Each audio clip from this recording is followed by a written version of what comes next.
Hi, everyone, and welcome into Rounding the Bases Live, presented by Enterprise Bank and Trust. Hope that you are having a great start to your Monday. We're running a little bit late for good reason. I'll explain that in just a moment. But hey, this is like life right now. You got to roll. You got to be nimble. You got to adjust.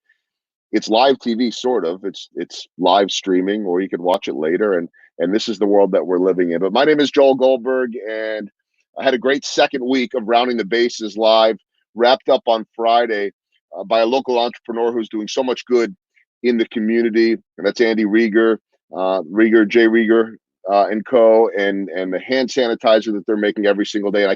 And I guess I'm not totally surprised at the amount of interest in that interview, but just watching the numbers, which is not something you should really do, but looking at the numbers of people that were viewing the posts on LinkedIn and social media, what it confirmed to me is that there's incredible interest in the effort going on here in our community in Kansas City.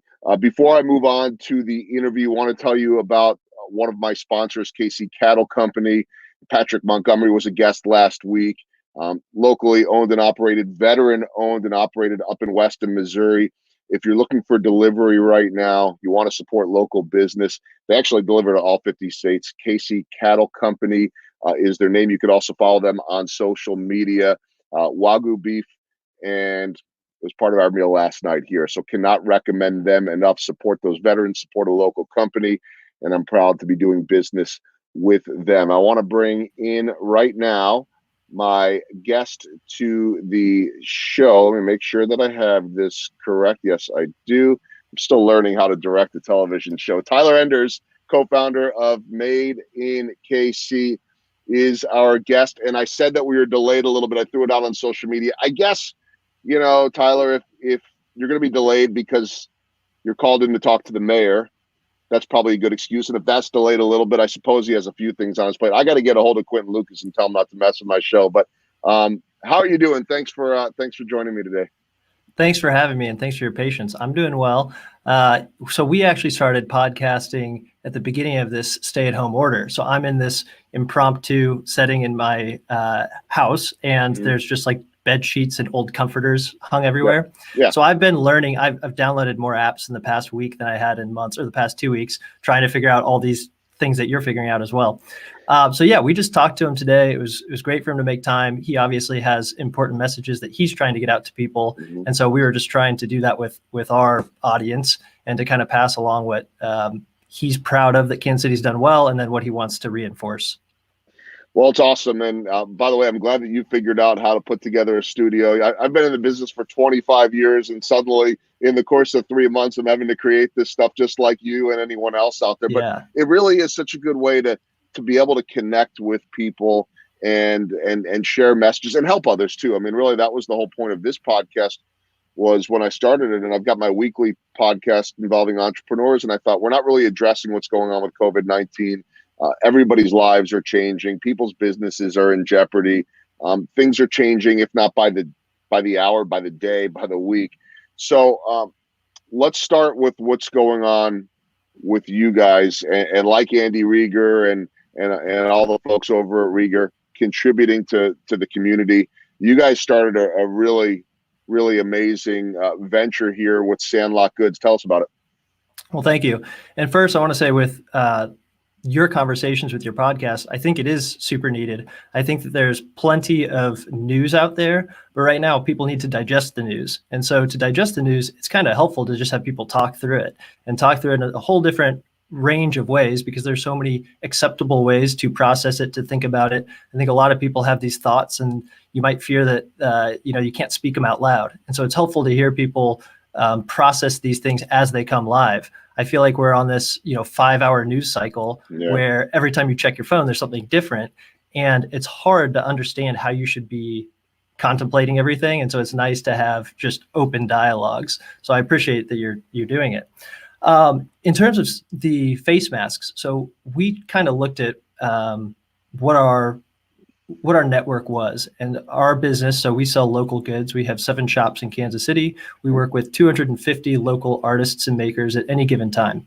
And all of our stores are closed, even though we have some coffee shops and some bars, and could have tested the limits of what's essential. we thought it was in the public's best interest for us not to increase the number of interactions. So we have a lot of makers who are at home, who are creative. We can't sell their goods. A lot of them, their income has dried up. This is a community that's hit super hard by this because a lot of them don't have pay stubs. They might be contractors, they might be freelancers. And so it was a little bit more murky and scary about how do I get on unemployment? Am I going to be able to get a stimulus check, et cetera?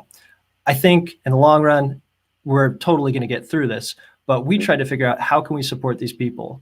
We have no guarantee that there's going to be income in 2 weeks or in 2 months. We have no idea what the best business model is. And so at the same time, we're having this conversation of, well, how can we directly help stop the spread of coronavirus? And we had this beautiful overlap of the Venn diagram where it's, okay, we can work with some of our makers. I mean, granted, it's a very small population, but we can work with some of them and we can help stop the spread of coronavirus. And that was by making masks. So we're making cotton face masks with Sandlot Goods. They're spearheading the effort. What happens is Sandlot Goods ships in massive amounts of fabric, cuts it all up into pieces, creates patterns. There's an online video. We had people sign up to sew from home, and then they come and they pick up these pieces. So we'll cut and prep all these pieces, get it ready. People either come by or we drop it off at their home for people who don't want to leave. They're sewing at home, bring it back to us. It allows us to do quality control and then be able to deliver hundreds or thousands of face masks at a time to first responders, to hospitals, to other at-risk populations.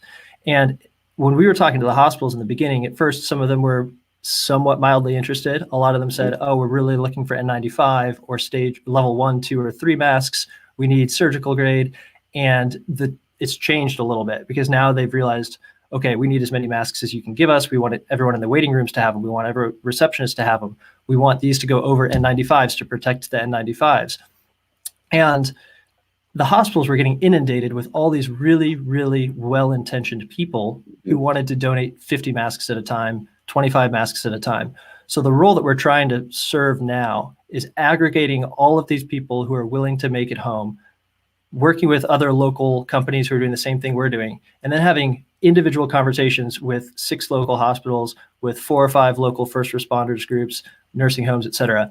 And that's been something that has been, as I'm trying to process this, it's been nice to pour myself into a project where I know I'm doing the best I can, helping 2 different initiatives that are very important to me. Well, I think it's a reminder too that we all can do something. At the minimum, it's the social distancing and contributing a cause. And I'm still, I don't want to get on the soapbox, but I'm still shocked and amazed that people either don't believe in all of this or say, well, I'm fine, I don't need to do anything. But like, I'll use this as an example. Yesterday, I went to the grocery store for the first time in Kansas City since March 10th or 11th, because we'd gone on vacation, driven down as a family to Florida. We were really isolated down there. So I felt pretty good about the way we went about things. But Kansas, I'm on the Kansas side, had said that if you were coming back from Florida, you needed to quarantine for 14 days. So we did. I didn't feel comfortable going to the grocery store, even though I feel great. And I know that at the moment I'm in the clear. I didn't feel comfortable going to the grocery store. And then what if somehow I accidentally get it from someone else there? And so we made some masks here in the house, nothing special. It certainly nice. Didn't look pretty, but I say mostly my 14-year-old daughter and my wife did. But I would suggest that I look a little weird walking in there. But you know what? I didn't come home with any doubt of whether there was another level added to this, right? I mean, just that simple of doing our part.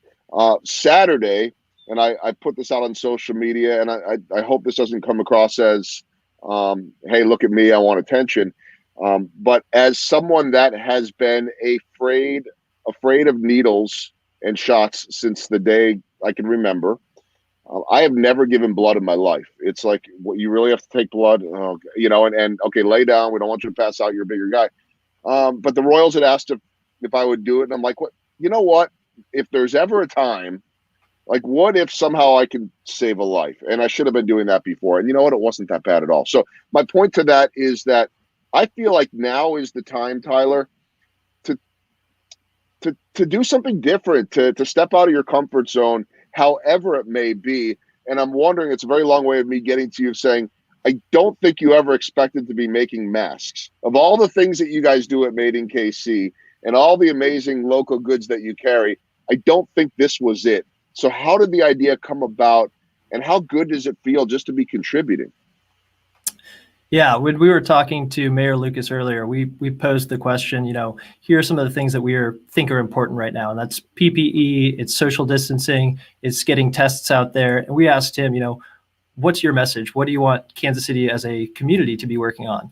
And it is the things that you talked about on an individual basis first. And it's saying, you know what, I'm going to abide by this rule and not go out for 2 weeks and wearing a face mask. Whereas a week ago, I think I was polling some friends and people were saying they think maybe 5% of the population in a grocery store a week ago had a mask. And then this weekend, the friends who had gone said they thought it was like 50%. And so it's nice to see that people are adopting to it. I was talking to Thomas about it, my business partner, and he was saying, I felt super weird, but I think it was the right thing to do. And it was uncomfortable, but it was the right thing to do. And it's those little things that seem inconsequential that are super consequential right now. And so I think that's the first part. And then I think it's important to look at who is stepping up to meet this challenge. And there are people all across the country and all across Kansas City who are stepping up to meet this challenge in really different ways. So first of all, it's the people whose job dictates it. And it's I was talking to a friend who's an ER doctor, and I was asking him about what's changed. And he said, well, people are thanking me now.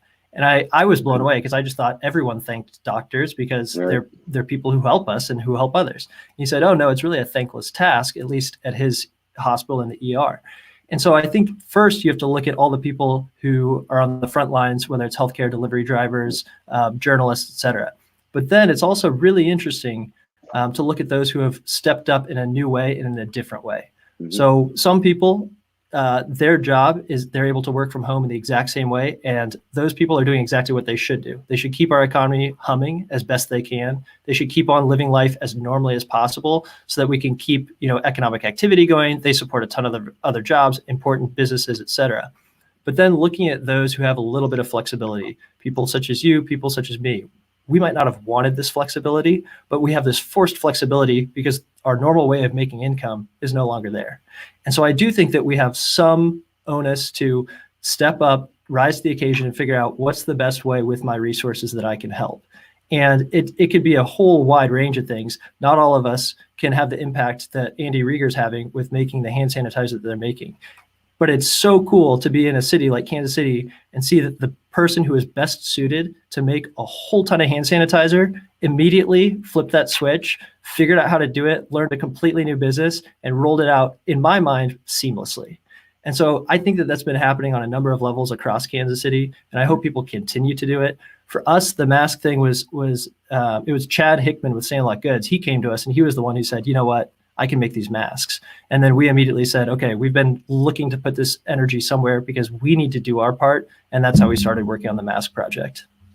So now you've got this going, and I know, we're in a mastermind group together. And so you had sent out an email first and foremost, and I know this is really important right now. You're able to do it at a cost that'll help a lot of people out too, right?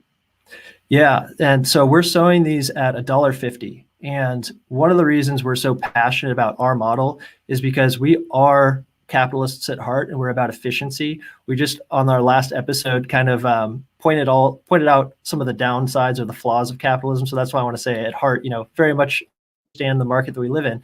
And so with Sandlot, what we've tried to do is purchase in bulk. Chad just sent me a text today that he had to drive to some place because we're running out of fabric everywhere. And he just bought them out of the fabric that we need. Because of the scale that we're doing, we were able to work with a group in Lenexa who's making an N95 equivalent fabric. So it hasn't gone through the same testing, but this stuff is going to be as close to an N95 mask as we can get. Of course, we'll put disclaimers on it. We will never tell someone that they're getting something that they're not. But small operations don't get those opportunities.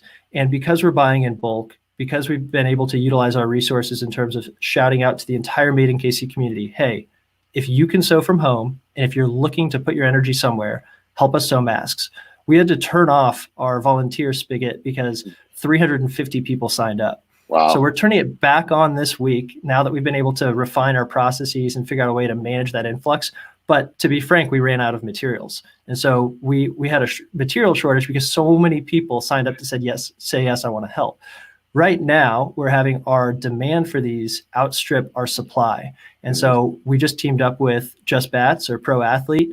Andrew Dowis, also in the mastermind group, reached out. He said, hey, we're doing an effort right now. We were going to raise funds for all these other really, noble organizations and causes, but we want to put it towards masks. And that's going to be a massive, massive lifeline for us. So all these things together have helped us drill down our cost to $1.50 a mask. And everything else you see is much, much higher. And there's nothing wrong with the other prices because a lot of people are selling direct to customers. They're doing a buy one, donate one. All of these initiatives are extremely important. But what we wanted to do with our role and our resources is be that provider who could reach out to a hospital and give 1,000 at $1.50 each, or reach out to a fire department and say, hey, because donors gave us enough money, we can now gift you and donate these 500 masks. It's unbelievable. And oh, by the way, you know this as well as I do. If Andrew Dowis and Pro Athlete, if those guys, Scott Hedrick does, the founder over there, if those guys are in, they don't do anything halfway. When they're in, they are all in, and that'll help obviously tremendously. So I'm curious the response you've been getting from people at home and what you're hearing from all these folks that are willing to sow. Has any? I don't know. I mean, we so often at times like these. I know we've never had a time quite like this, but during adversity, we always say it's amazing how many people are rising to the occasion. I think that's the human spirit. I mean, and I'm not. I mean, it's okay to be surprised and amazed by it, but really, in some ways, it's who we are as people, not just as Kansas Cityans. But the amount of people that you have heard from, has that caught you off guard at all? Certainly, yeah. And you're completely right.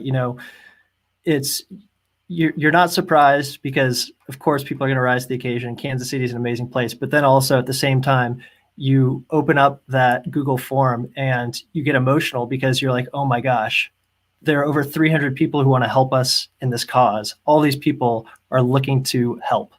An interesting conversation I had with a friend. So last weekend, I guess, which was 2 days ago, I did a group chat with a bunch of friends who are all around the country. We all went to college together, and we were discussing what we're seeing in our different communities. And I live in Brookside, and I've been going on walks just as many people have. People are smiling, people are waving. I have gone to the grocery store twice during this stay-at-home period, and I felt very comfortable there. I feel people have been respectful, et cetera. But that sentiment was not shared with my friends who are in Las Vegas, who are in Denver, who are in New York. And New York's slightly different because they have their own sense of community for sure. But my friends in those other places said, I feel kind of uncomfortable. I feel like I'm doing something wrong. I feel like people are kind of side-eyeing everyone. People are, staying out of each other's way, but it's in a way of there's some level of uncomfort or discomfort. And what's been really interesting about Kansas City is I do feel, I think a big part of it is sports. I think that in the past 10 years, we've really been able to rally behind our sports teams as a city. And I think that that's really changed the fiber of our city, and that now we feel more connected. And so when things happen like this, we do feel this, group commitment to all rise to this together. I couldn't agree more. And the sports, I mean, I've obviously lived it. I'm the lucky guy that gets to not only live his dream, but to be able to share these stories and these personalities as they come and go and move on to other places in Kansas City. And so, I mean, I've understood in recent years, and that really changed 14 and 15 as the Royals were doing what they were, to see how many people that weren't even big sports fans were commenting on this. And that's actually one of our issues right now too, and we can't do anything about it, is sports provides that diversion. And we can't provide that diversion right now. And so, we are all in this together. We're finding other ways to get through it. By the way, if anybody, while we're on, wants to send in a comment or a question, by all means do it.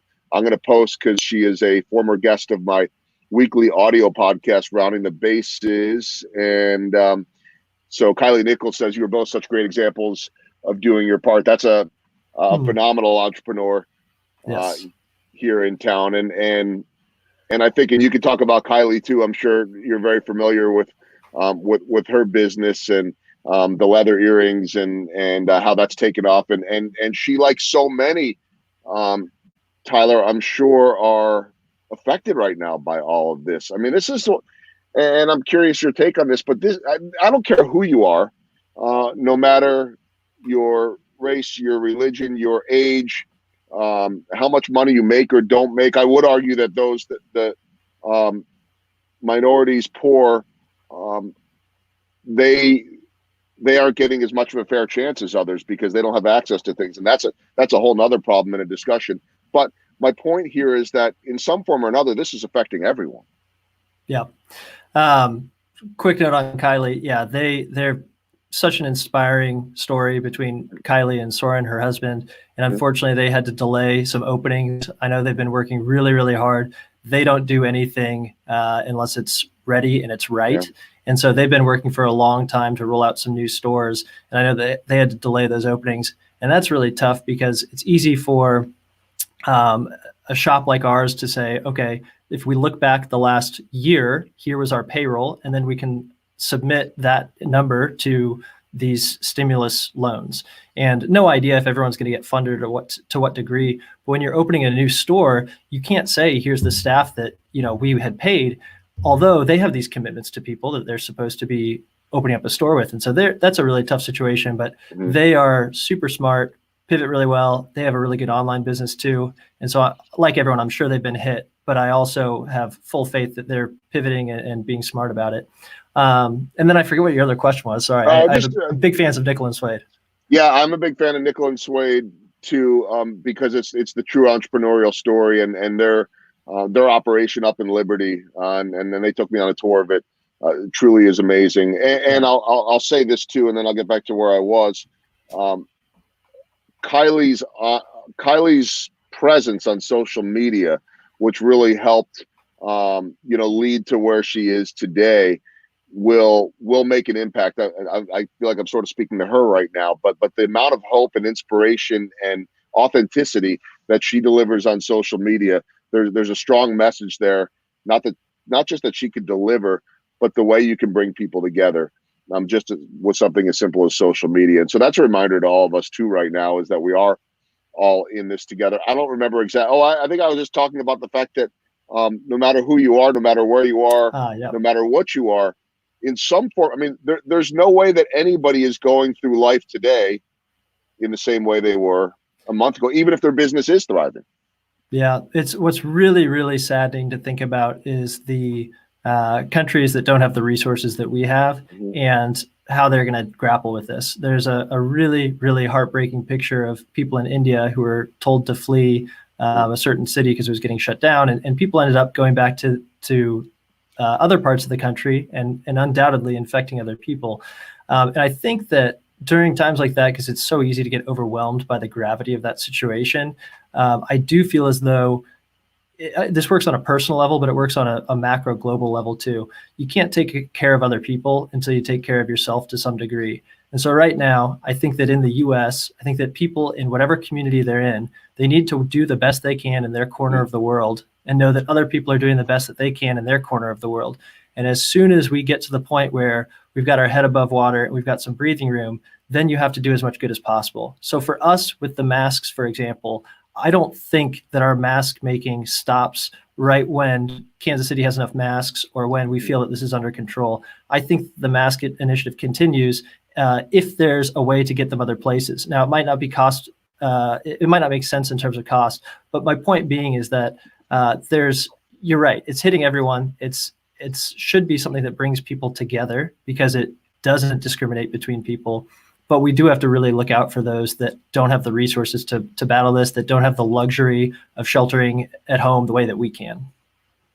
That's well stated. So as we go forward here, I know that what we have all heard via media, and by the way, as someone that has been in the media now for 25 years, totally different role than I used to be when I was in news, but I'd make a couple of recommendations to people. One, as someone that feels like we got to rely on the media, which, by the way, gets way too bad of a rap based on talk shows and all of that type of thing. And I really try not to get into politics. Why would I want to eliminate half of a Royals audience like that?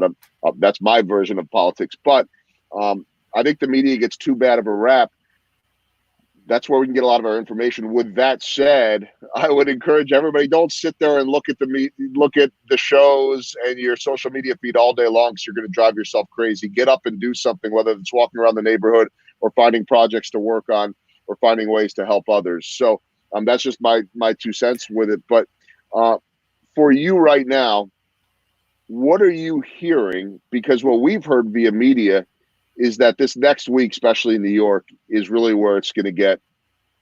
It's kind of what everybody's been fearing, what everybody's been waiting for, and it hasn't happened yet to that level. And then after it happens in New York, it is going to happen in places like Kansas City.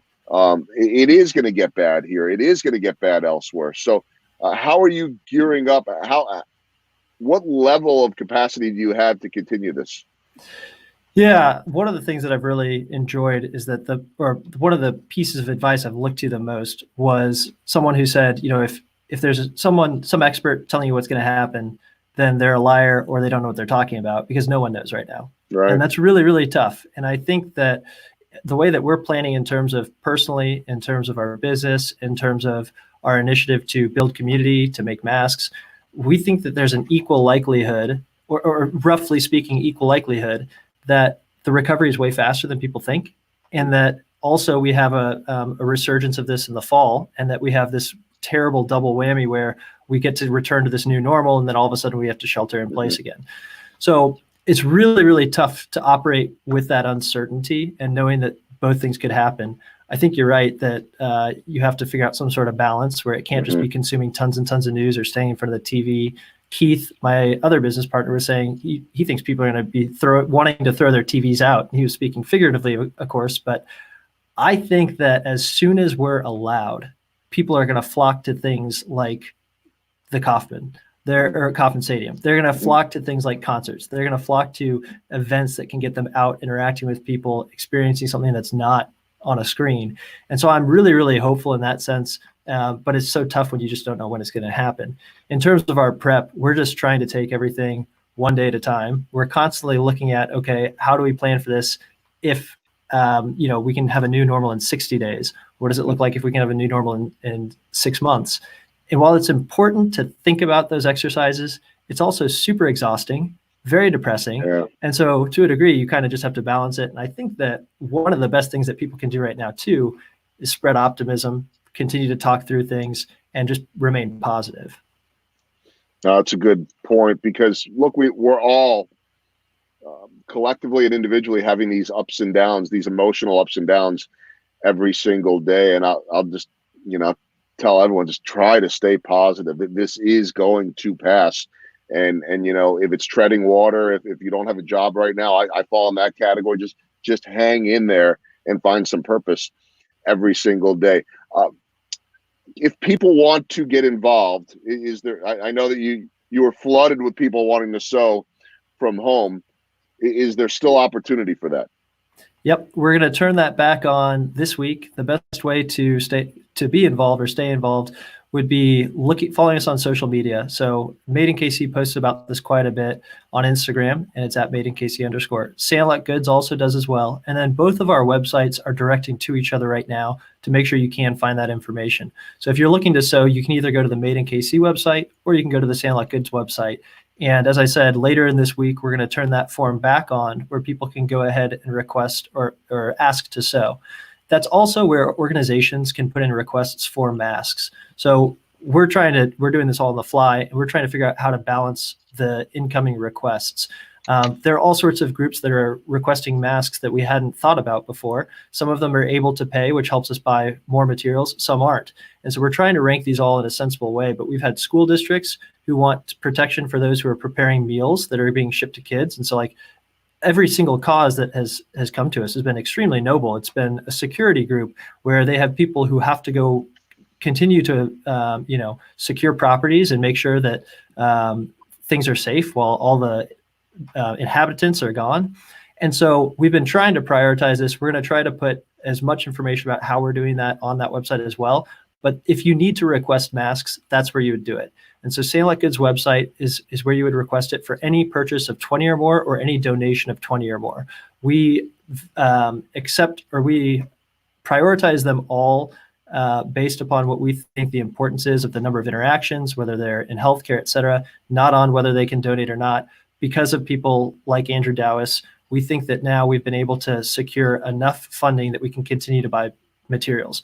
As I said, we had a little bit of a shortage because it's this constant balance of purchasing materials, making sure enough people can sew, making sure we have the funding, and we're slowly raising the bar every single week. But if you want to request masks, if you want to donate, if you want to purchase masks, if you want to sew, all of that can be found on Made in KC or on Sandlot Goods website. And do you know, off the top of your head, do you know Sandlot Goods website? Sandlotgoods.com. Okay, that's what I didn't have a chance to look that one up, but that's what I was hoping. So while you were talking, I was typing. That's and perfect. So that is up there too. The bottom line is it's an opportunity for everybody to help in this community. And really that's the spirit. That's the passion of this community that we live in. As we wrap things up, Tyler, for you personally and for your business that has become such an important part of Kansas City. I can't wait until I can walk down there in the crossroads and it's a First Friday, and I don't know when that's gonna happen again. But how will you guys? All your focus right now is on this cause. I know. How will you guys push through and survive? These handful of months or whatever it is. Yeah, so we at Made in KC have 3 initiatives right now. The first is making masks. The second is building community. And so that's through the podcast that we just started, a lot of just open conversations, processing things openly as they come. And then the third is online sales. We've had a lot of really great support for online sales. We had to furlough almost our entire staff. Keith, Thomas, and I, none of us are making any money right now. And we were able last week to bring on a new employee, or not a new employee, bring back an employee because of our online sales. We're very hopeful that the stimulus funding is going to come through either this week or next, and that'll allow us to bring back a good portion, if not all, of our salaried staff immediately. And because of the way that we've structured everything, they won't have missed a single payroll. So we're really looking forward to that. And now we have to figure out, okay, if we are fully staffed with our salaried staff, we don't have open stores, we don't have coffee shops, we don't have bars. How can we do good with these people? The government is stimulating the economy by making sure that people can pay their bills. And so if we have the ability to pay our employees, we don't want them sitting at home. It's been awesome to see people who are thrown into this situation, like yourself, like me, where we've pivoted, we figured out ways that we can help in some way. And so now what our next challenge is okay, with this staff, how do we find purpose for all these people in a meaningful way, given the restrictions that we have? Well, it's going to take everyone. I think we're seeing that. We'll continue to see it. Final question for you, Tyler. We don't have to go through all the specifics. You may not even be able to, but just in general, what was the feel? What was the message from Mayor Quinton Lucas? Because I know he's got as tough of a job as anyone, as so many of our leaders do, of bringing everyone together and figuring out how to make this work. What was his message to you? I'll try to be brief, but I have a lot of respect for Mayor Lucas. I think that his decisive action early on was a big reason that we don't see higher numbers here. And so if you look to other similar cities like St. Louis, I think that over time, we're going to continue to have a better response. And that's literally saving lives. So the way that he got the rest of the core 4 counties involved and the other municipalities on board, I think was so important. We asked him to grade Kansas City on an A-F scale as to how people are abiding to the ordinance. And he said he'd give us a B+. He said the things that you see are the exceptions, and that for the most part, people really are doing a good job. They just launched an initiative to help protect the homeless who are at greatest risk right now. He's working. I think he has a really good handle on things. He seemed to be optimistic, but at the same time, he doesn't seem ignorant of the fact that we don't know what it's going to look like in the next coming months, and that it could be a really long process. Well, we got a long ways to go, and it's people like you, companies like Made in KC and Sandlot Goods, that are going to really help push this through. So again, I'm going to throw all this up there. So you can go to madeinkc.co. You can go to sandlotgoods.com, or for all the quickest updates, I would imagine you could just go to Instagram, social media at Made in KC underscore and get all those updates. And then again, Tyler, you mentioned that there'll be another opportunity this week for anyone that wants to sew to get involved. That's correct. All right. Well, listen, I know how busy you are. I want to say first and foremost, thanks for all that you're doing. Thanks for innovating. Thanks for inspiring. If there's anything that I or anybody that I know can do on our end, just in terms of messaging or whatever it is, let us know. How can people find the podcast? Yours. Yeah, so we aren't on iTunes yet because there's that delay and that lag, and we launched the same day we came up with the idea. We launched pretty much.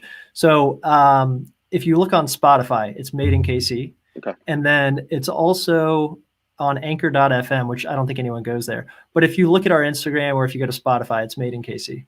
All right. So check that out, Made in KC on Spotify. The iTunes thing, it shouldn't be much longer. So okay, cool. Based on my experience, usually just a handful of days. Although everyone in the world right now is creating a podcast. Everyone wants to go on LinkedIn Live. I've been waiting for almost a month to get on there. So I think that you did it right too. And by the way, this is a message for everyone, whatever they're doing. Don't wait for things to be perfect. Just get out there and do it. We so often want perfection, but right now, time is important. And whether that's in messaging, whether that's in sewing those masks or whatever everyone is doing. So, Tyler, thanks for all that you're doing. Thanks for taking the time today. And again, please let me know how I can help. Thank you so much. I won't hesitate. And again, thanks for spreading our story, and thank you for doing what you're doing. All right. Tyler Enders, Made in KC, co-founder, joining us here on Rounding the Bases Live. It's been so much fun, so gratifying just to be able to share these stories. I'll ask the same thing that I do every single day that I'm on here, Monday through Friday, and this will be continuing for some time, or maybe long term after all this is over too. Support local. Certainly ask if you're looking to buy high quality Wagyu beef. KC Cattle Company in Weston, Missouri. They deliver, so you can check them out on their website or on social media. And I would like to thank my partner through all of this, Enterprise Bank and Trust. I couldn't do this without them. It's a phenomenal partnership just to be able to share these stories with their backing and their partnership. And I know that, like so many others right now, they are so busy. And so appreciate the support of Enterprise Bank. I'm back tomorrow with another guest, same for Wednesday, Thursday, and Friday. Actually, the guest list is pretty filled up now for well into next week. But you can find me at all the social media spots and certainly on my website. And then you could get me at Goldberg KC on most of the social media, or Joel Goldberg KC. Look for that on that's the Instagram one. So that's going to do it for today's edition of Rounding the Bases Live, presented by Enterprise Bank and Trust. Thanks to Tyler Enders for joining me. Please share this. When the link comes out on all the social media spots, just share it. I want to reach as many people as possible in getting the word out, whether it's making masks or the hand sanitizer, or even messages of hope from different leaders around the area, which we'll be sharing on a daily basis. Thanks for watching Rounding the Bases Live. Catch you tomorrow, everybody. Thanks.